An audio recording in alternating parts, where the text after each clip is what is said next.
आजकल के टाइम पर हम देख रहे हैं कि जैसे एक लड़की है और एक लड़की बहुत कम पढ़ी लिखी है या पढ़ी लिखी भी हो, वो ऐसे घर में जा रही है कि वहां पर उसको खाना बनाना भी नहीं आता और वहां पर नौकर लगे हुए हैं जो सास ससुर है वो भी ज्यादा फोर्स नहीं करते और वो अच्छे से अपनी लाइफ जी रही है, घूम रही है, वो हर 6 महीने में बाहर घूमने जाती है और हर अपने सपनों को पूरा कर रही है, वो खुलकर अपनी जिंदगी जी रही है, अपने मन से कपड़े पहन रही है, कोई दबाव नहीं है।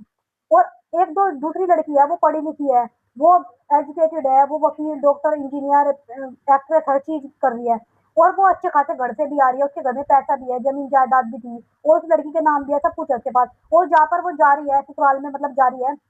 वो लोग भी पढ़े लिखे हैं, अच्छे खासे हैं और वो लोग उसको मोलेस्ट कर रहे हैं, दहेज के लिए मोलेस्ट कर रहे हो या फिर घर के काम के लिए मोलेस्ट कर रहे हो, किसी भी तरीके से टॉर्चर कर रहे हैं मेंटली या इमोशनली। उसके बाद वो लड़की जानती है हमेशा गलत हो रहा है, माँ बाप जो है उसका सपोर्ट नहीं कर रहे हैं, बुला नहीं रहे हैं या हेल्प नहीं कर रहे हैं, तो फिर वो लड़की इतनी इंडिपेंडेंट होने के बावजूद वो लड़की मरना चाहती है, वो सुसाइड कर लेती है। क्यों?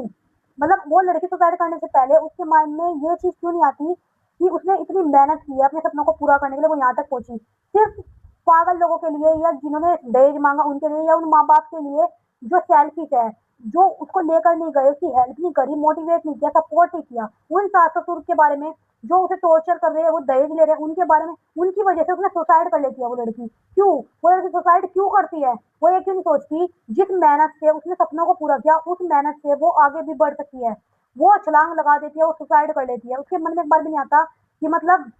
उसने इतनी मेहनत की तो उस मेहनत को क्यों बेकार जाने दे, वो ये क्यों नहीं सोचती। और एक वो लड़की है जो कम पढ़ी लिखी है, उसके घर वालों पर इतना था भी नहीं, फिर भी वो एक ऐसे घर में चली गई कि वो बिना काम करे रह रही है, सपनों को पूरा कर रही है। शायद उसका कारण ये होता है कि वो लड़की ज्यादा एफर्ट्स नहीं डालती किसी रिश्ते में, और जो पढ़ी लिखी लड़की होती है ना वो एफर्ट्स डालती है, उसके माँ बाप पहले से बता देते हैं हम इतना अमीर हैं, वो दहेज देते चले जाते हैं, हेल्प करते नहीं दहेज देते चले, उसका भुगतान एक लड़की को करना पड़ता है। तो मैं यही बोलना चाहती हूँ लड़कियों को, देखिए अगर आपने सपना पूरा किया, आप एजुकेटेड हो, एक बार, सिर्फ एक बार छलांग लगाने से पहले और खुद के बारे में सोचना कि तुम कितनी टैलेंटेड हो, तुम कितनी आगे जा सकती हो। उन माँ बाप को छोड़ दीजिए जिन्होंने आपको सपोर्ट नहीं किया, आपका हाथ नहीं पकड़ा, क्योंकि जब माँ बाप ने आपका हाथ छोड़ दिया तो फिर उनको हक नहीं है कि वो आपकी जिंदगी में किसी भी तरीके का सवाल खड़ा करे। और उस ससुराल को छोड़ दीजिए जिसने आपको टॉर्चर किया दहेज के लिए। पहले एक बार सोचिए आप कितनी इंपॉर्टेंट है और अपनी वैल्यू कीजिए प्लीज।